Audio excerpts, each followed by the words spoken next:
things that happens in Gmail is when you reply to an email, it goes into your everything else section and it kind of looks a bit untidy. Here's how you get around that. There's a setting called Send an Archive.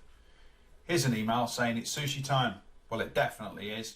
If I click reply, I've got an option to send the email or to send and archive the email. Now, if I click send on the email,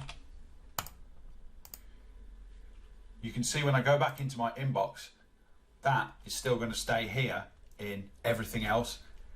Here's how you get around that with send and archive. Go back into the email again, back into the original email, click reply.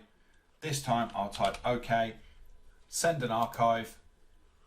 Now when I go back to my inbox, it's clean. Here's how you switch it on. Settings, all settings, scroll down, send an archive, show send an archive button in reply, click send.